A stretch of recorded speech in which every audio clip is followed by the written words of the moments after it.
Good morning, my dear beloved student. I am Dr. Ghosh, Assistant Professor Physiology at the Sakina Women's Medical College.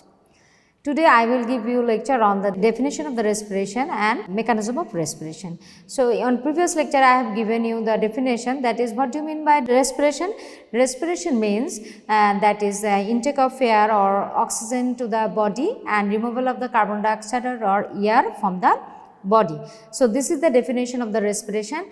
For this definition, the respiration has involved two processes, that is external respiration and internal respiration. So this is about the definition of the respiration.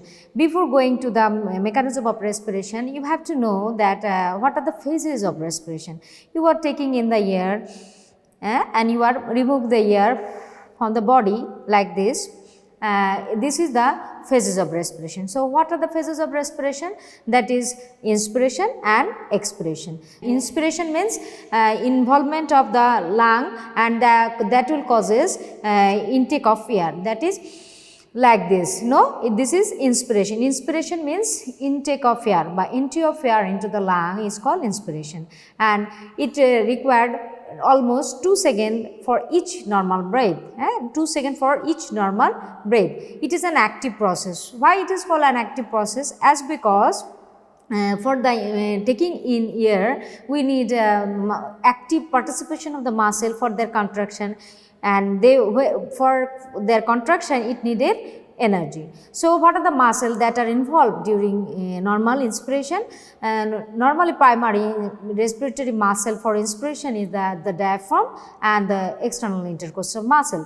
The diaphragm will play a role about 75% of the respiratory inspiration, and 25% is contributed almost by the external intercostal muscle. So this is for their participation the inspiration will occur. Okay. Now there are also some accessory muscle for the inspiration, that is sternocleidomastoid, serratus anterior, scalene, and so many are there for accessory which is needed during forceful inspiration. Like when you will take a deep breath or whenever necessary, for there is a crisis for the inspiration, at that time this muscle will be involved. And now the next phase is the expiration. So I have already discussed this, the inspiration. Now another phase for respiration is the expiration. Expiration is an passive process. Expiration means exhaling of the air from out of the lung. It will move out the air from the lung, that is like this. Okay, you are giving out the air from your lung to the atmosphere, that is called expiration. And for this purpose we needed the expiration needed about 3 seconds for each normal breath. And it is as you know that lung is an elastic tissue. For the elasticity they have a tendency to go up towards the normal position, and for giving the normal position there is no need of, normally in quiet breathing there is no need of the muscle for the expiration. So it is an passive process. Why it is an passive process? As because there is no active participation of the muscle, the expiration automatically occur due to elastic recoil tendency of the lung.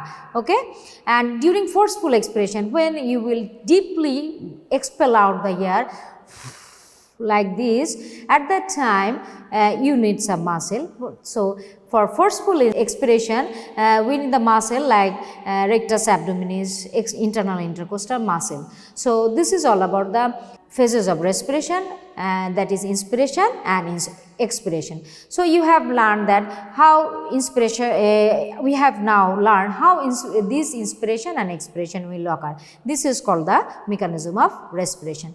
Before going to discuss about the mechanism of respiration, we will have some basic important knowledge about this, that air, it is moving outside the environment also within our lung, So air has a tendency from movement of this air from higher concentration to lower concentration. So this is the law of the air, that they will move from higher concentration to lower concentration. And another one, as you know, whenever you inflate a balloon, at that time you will first blow the air, then the balloon will inflate, no? But in case of lung, it is opposite. First of all, the lung will inflate, then air will enter into the lung due to these pressure changes. So, these two basic things is necessary to know the mechanism of respiration. Now, how this process of this phase or inspiration or expiration is occur in by the mechanism. Okay. So, what is the mechanism of respiration? So, first of all, as you know, the inspiration is an active process. The muscle has requirement for muscle contraction. So, they need a impulse. Previous lecture we have discussed about the respiratory center, no? So, what are the respiratory centers? You have already learned, that is DRG, VRG and pneumotaxic center, no? So, for the muscle contraction, that is which muscle is required for the inspiration? That is external intercostal muscle and the diaphragm. For their contraction, it need nerve supply. So, first of all, the firing or signal will come from the dorsal group of respiratory group of neuron, that is the respiratory center, and they will passes impulse or information via intercostal nerve and phrenic nerve. So, when the nerve will be stimulated, they will causes the contraction of the diaphragm and contraction of the external intercostal muscle.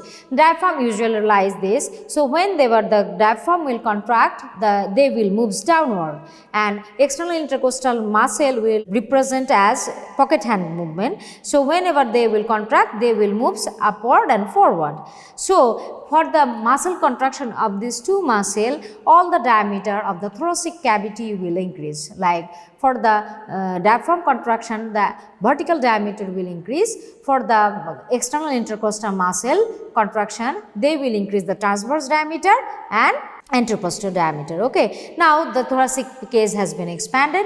Whenever the thoracic cage has been expanded, the pressure within the thorax will decrease, which is less than the atmospheric pressure. That is, intraalveolar pressure become less than the atmospheric pressure. Okay. And due to this expandation of the chest cavity and expansibility of the chest cavity, and the chest cavity is lined by the parietal pleura. They will also move with that chest wall, and they will decrease the interpleural pressure. That what is interpleural pressure? It is the pressure between the two layers of the pleura, and due to these changes in the interpleural pressure and interpleural pressure become more negative, the lung will again expanded, and within the lung the pressure will be decreased. That is negative intraalveolar pressure, negative intraalveolar pressure. I have already told you that first lung will inflate, now the pressure will decrease than the atmospheric pressure, now air will enter into the lung. So, this is the mechanism of the inspiration. Okay. So, first of all, there will be signal from the DRG for DRG via the intercostal nerve and phrenic nerve, and that will causes contraction of the two muscles, that is the diaphragm and external intercostal muscle. For the contraction of the diaphragm, they will increase the vertical diameter, and for the contraction of the external intercostal muscle, they will increase the diameter of anteroposterior and transverse diameter, and thoracic chest will expand, and parietal pleura will passes with the thoracic move expanded with the chest cavity, and they will decrease the intrapleural pressure more, and due to the and thereby they will expand the lung. Due to expandation of the lung, air will enter into the intraalveolar pressure will decrease. The pressure is decreased, then the atmospheric pressure, then the air from the atmosphere, it will enter through the nose to the lung alveoli. In this way, the inspiration will occur. So, this is the mechanism of inspiration. As I have already told you, the expiration is a passive process. So, whenever there is a expandation, elastic tissue has a tendency to come back to the normal position. So, intraalveolar pressure will increase, then the atmospheric pressure and interpleural pressure to come back towards the normal, and thereby air will be expelled out from the body, from the human body or from the lung, and thereby they will causes expiration. In this way, the expiration will occur. So, this is all about the mechanism of respiration, that is how inspiration occur and how expiration occur. So, today up to this, thank you very much.